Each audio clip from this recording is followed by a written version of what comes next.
ओम नमो भगवते वासुदेवाय। श्रीमद्भागवत महापुराण पंचम स्कंध अध्याय 20। अन्य 6 दीपों तथा लोकालोक पर्वत का वर्णन। श्री सुखदेव जी कहते हैं, राजन, अब परिमाण, लक्षण और स्थिति के अनुसार प्लक्ष आदि अन्य दीपों के वर्ष विभाग का वर्णन किया जाता है। जिस प्रकार मेरु पर्वत जम्बूद्वीप से घिरा हुआ है, उसी प्रकार जम्बूद्वीप भी अपने ही समान परिमाण और विस्तार वाले खारे जल के समुद्र से परिवेष्टित है। फिर खाई जिस प्रकार बाहर के उपवन से घिरी रहती है, उसी प्रकार क्षार समुद्र भी अपने से दूर विस्तार वाले प्लक्ष द्वीप से घिरा हुआ है। जम्बूद्वीप में जितना बड़ा जामुन का पेड़ है, उतने ही विस्तार वाला यहाँ स्वर्णमय प्लक्ष का वृक्ष है। पाकड़ स्वर्णमय प्लक्ष का वृक्ष है, उसी के कारण इसका नाम प्लक्ष द्वीप हुआ है। यहाँ 7 जिह्वाओं वाले अग्निदेव विराजते हैं। इस द्वीप के अधिपति प्रियव्रत पुत्र महाराज इधमजिह्व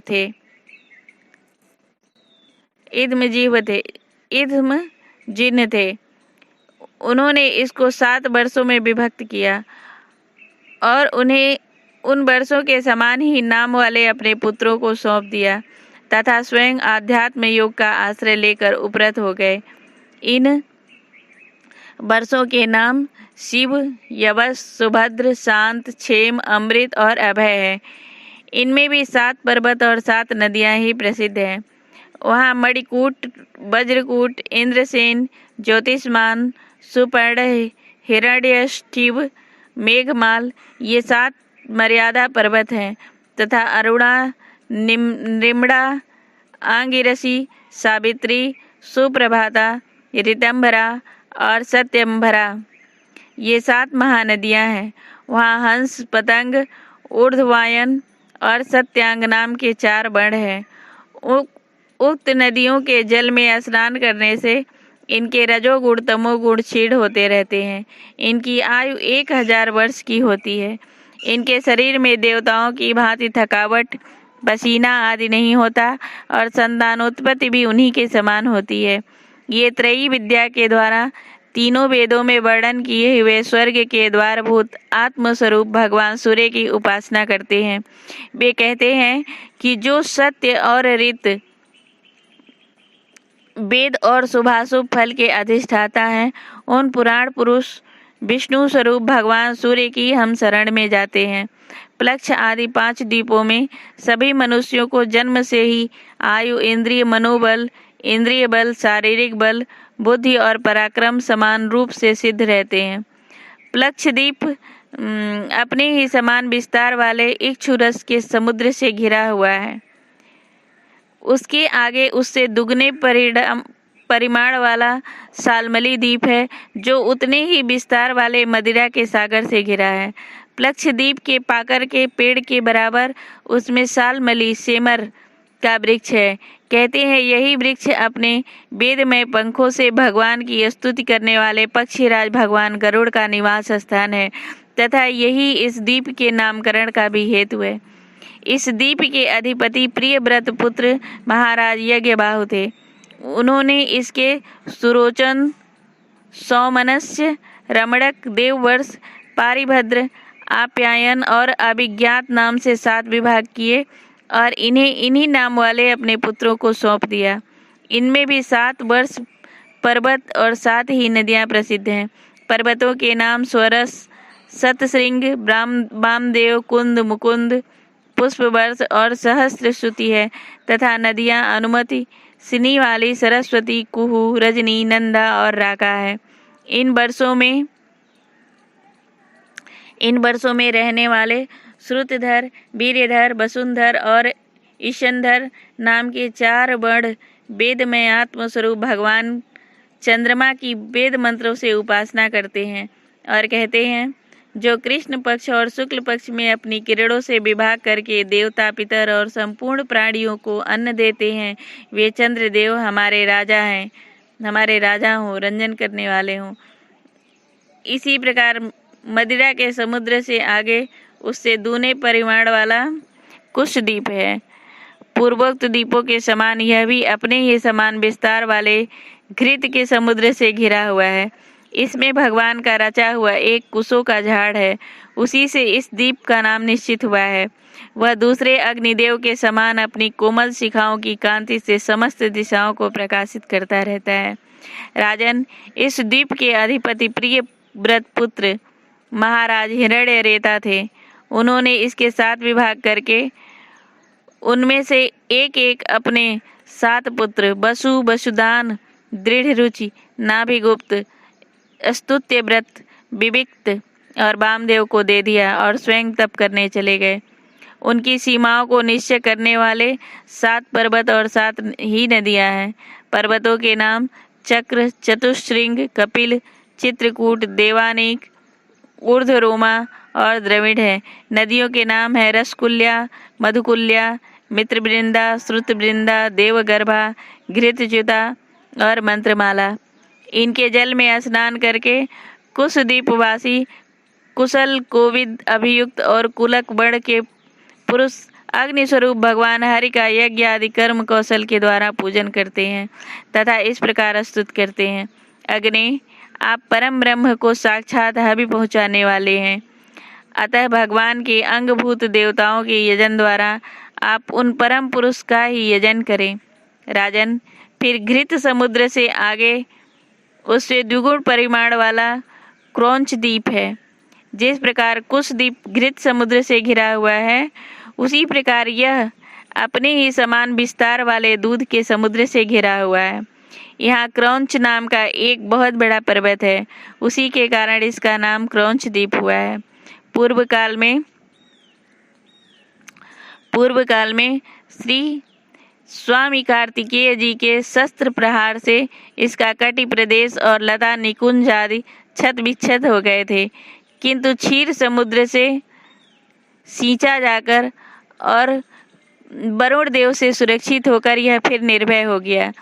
इस द्वीप के अधिपति प्रियव्रत पुत्र महाराज घृतपृष्ठ थे। वे बड़े ज्ञानी थे। उन्होंने इसको 7 वर्षों में विभक्त कर उनमें उन्हीं के समान नाम वाले अपने 7 उत्तराधिकारी पुत्रों को नियुक्त किया और स्वयं संपूर्ण जीवों के अंतरात्मा परम मंगलमय कीर्तिशाली हरि के पावन पादार विंदों की शरण ली। महाराज घृतपृष्ठ के आम, मधुरु, मेघपृष्ठ, सुधामा, भ्राजिष्ठ, लोहिताड़ और वनस्पति ये 7 पुत्र थे। उनके वर्षों में भी 7 वर्ष पर्वत और 7 ही नदियां कही जाती हैं। पर्वतों के नाम शुक्ल, वर्धमान, भोजन, उपहरिण, नंद, नंदन और सर्वतोभद्र है तथा नदियों के नाम हैं अभया, अमृतौधा, आर्यका, तीर्थवती, वृतरूपवती, पवित्रवती और शुक्ला। इनके पवित्र और निर्मल जल का सेवन करने वाले वहाँ के पुरुष ऋषभ, द्रविड़ और देवक नामक 4 वर्ण वाले निवासी जल से भरी हुई अंजलि के द्वारा आपो देवता मतलब जल के देवता की उपासना करते हैं और कहते हैं, हे जल के देवता, तुम्हें परमात्मा से सामर्थ्य प्राप्त है। तुम भू भुवः और स्वः तीनों लोगों को पवित्र करते हो, क्योंकि स्वरूप से ही पापों का नाश करने वाले हो। हम अपने शरीर से तुम्हारा स्पर्श करते हैं, तुम हमारे अंगों को पवित्र करो। इसी प्रकार क्षीर समुद्र से आगे उसके चारों ओर 32 लाख योजन विस्तार वाला शाक द्वीप है, जो अपने ही समान परिमाण वाले मट्ठे के समुद्र से घिरा हुआ है। इसमें शाक नाम का एक बहुत बड़ा वृक्ष है, वही इस क्षेत्र के नाम का कारण है। उसकी अत्यंत मनोहर सुगंध से सारा द्वीप महकता रहता है। मेघातिथि नामक उसके अधिपति भी राजा प्रियव्रत के ही पुत्र थे।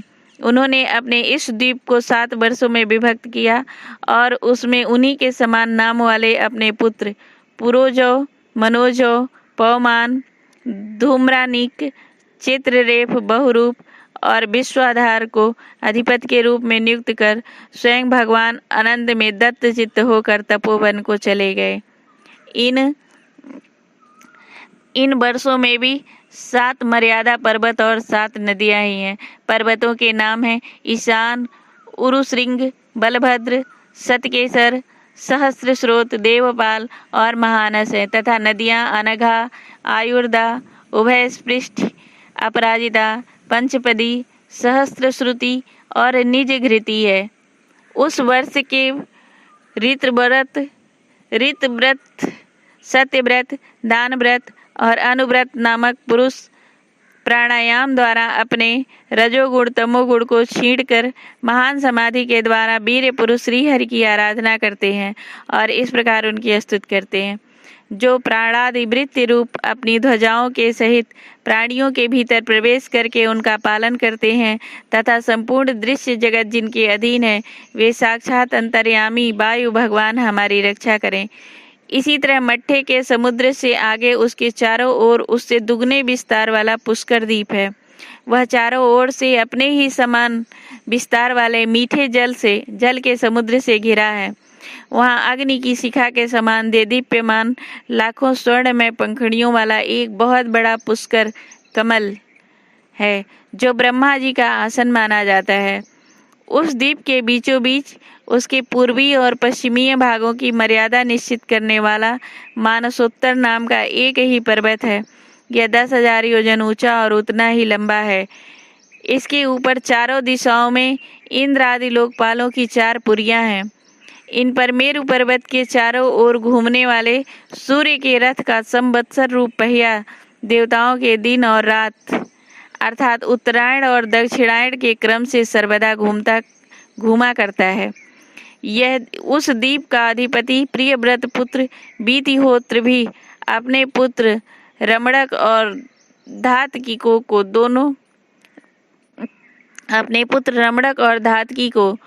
दोनों वर्षों का अधिपति बनाकर स्वयं अपने बड़े भाइयों की समान भगवत सेवा में ही तत्पर रहने लगा था।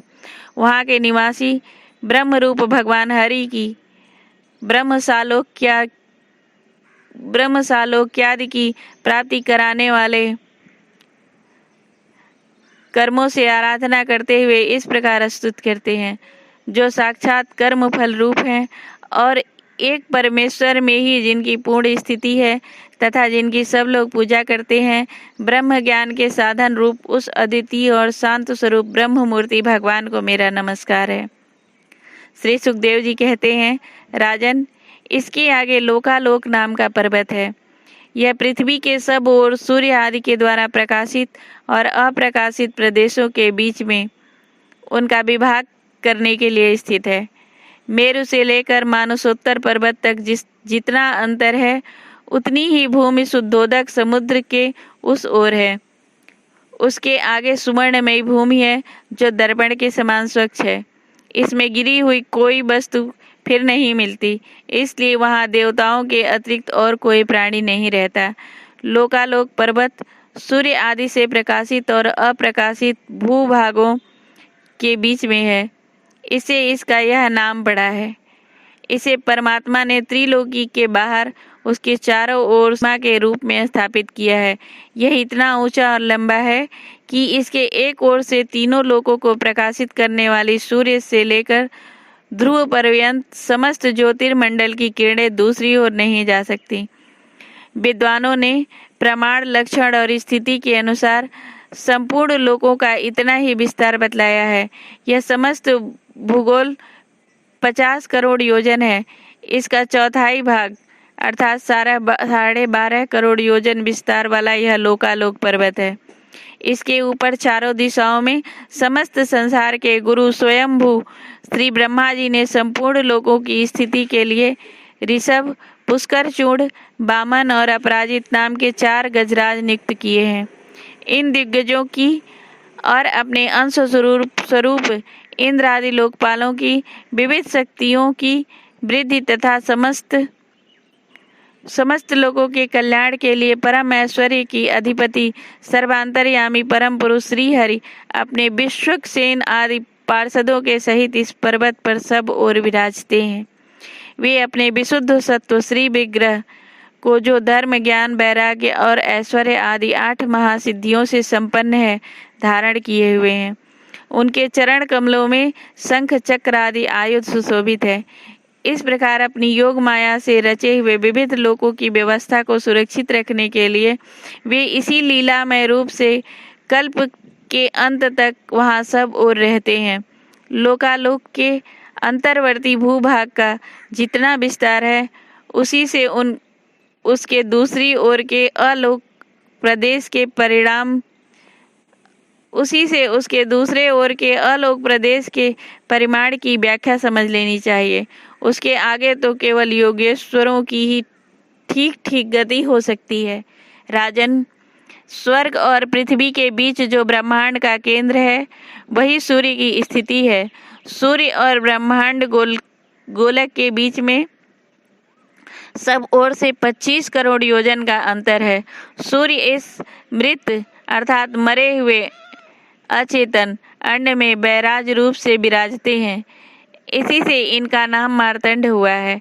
ये हिरण्यमय ज्योतिर्मय ब्रह्मांड से प्रकट हुए हैं, इसीलिए इन्हें हिरण्य गर्भ भी कहते हैं। सूर्य के द्वारा ही दिशा, आकाश, द्युलोक, अंतरिक्ष लोक, भूलोक और स्वर्ग और मोक्ष के प्रदेश, नरक और रसातल तथा अन्य समस्त भागों का विभाग होता है। सूर्य ही देवता, तिर्यक, मनुष्य, सरीसृप और लता वृक्ष आदि समस्त जीव समूहों के आत्मा और नेत्रेंद्रिय के अधिष्ठाता हैं। प्रेम से बोलो श्री भागवत भगवान की जय।